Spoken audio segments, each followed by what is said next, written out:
नमस्कार शेतकरी मित्रांनो, स्वागत आहे आमच्या शेतकरी मित्र 1994 टोपांचे। शेतकरी मित्रांनो, भारत कृषी प्रधान देश म्हणून ओळखला जातो, म्हणून शेतीला खूप महत्त्व आहे। म्हणून शेती हे शेतकऱ्याचे खूप महत्त्वाचे उत्पादनाचे साधन आहे। तर शेतकरी मित्रांनो, आज आपण कोथिंबीर लागवडीविषयी संपूर्ण माहिती बघणार आहोत। असेच शेतीविषयक नवनवीन व्हिडिओ बघण्यासाठी चॅनलला जर सबस्क्राईब केले नसेल तर चॅनलला सबस्क्राईब करा। तर चला जाणून घेऊया। शेतकरी मित्रांनो, कोथिंबीरीच्या चांगल्या वाढीसाठी योग्य हवामान खूप महत्त्वाचे असते, जेणेकरून पिकाचे चांगले उत्पादन मिळू शकेल। पाण्याचा चांगला निचरा होणारी जमीन कोथिंबीर लागवडीसाठी योग्य असते। पिकाला ओलावा ठेवण्यासाठी आणि पाणी व्यवस्थित देण्यासाठी ठिबक सिंचन पद्धतीचा वापर करू शकता। शेतकरी मित्रांनो, खतांची योग्य मात्रा दिल्यास कोथिंबीरीची वाढ योग्य होते। मित्रांनो, साधारणपणे पेरणीनंतर 40 ते 55 दिवसांमध्ये कोथिंबीर काढणीस तयार होते। पावसाळी आणि हिवाळी हंगामात 1 एकरमधून 10 ते 15 टन उत्पादन मिळू शकते।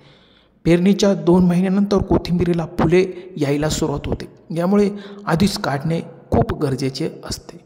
शेतकरी मित्रांनो, कोथिंबीरीची जलद उगवण करण्यासाठी बियाणे भिजवा आणि लावा। कोथिंबीरीचे बियाणे हलकेच कुस्करून घ्या आणि उगवण जलद होण्यासाठी रात्रभर पाण्यात भिजवा। भिजवलेले बियाणे गाळणीत समान रीतीने पसरवा। शेतकरी मित्रांनो, लागवड ही वाफ्यांमध्ये 0.6 ते 1.2 सेंटीमीटर खोल पेरून बियाणे 5 सेंटीमीटर आणि ओळींमध्ये 30 ते 38 सेंटीमीटर अंतर ठेवून लागवड करावी।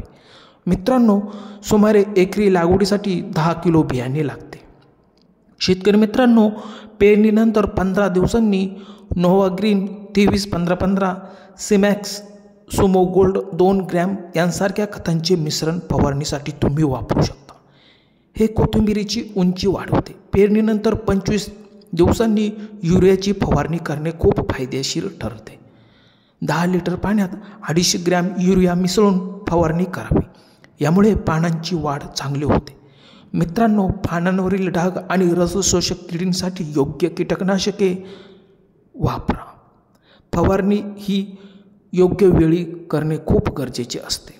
शेतकरी मित्रांनो, दिलेली माहिती कशी वाटली? आवडल्यास लाईक करा, शेअर करा।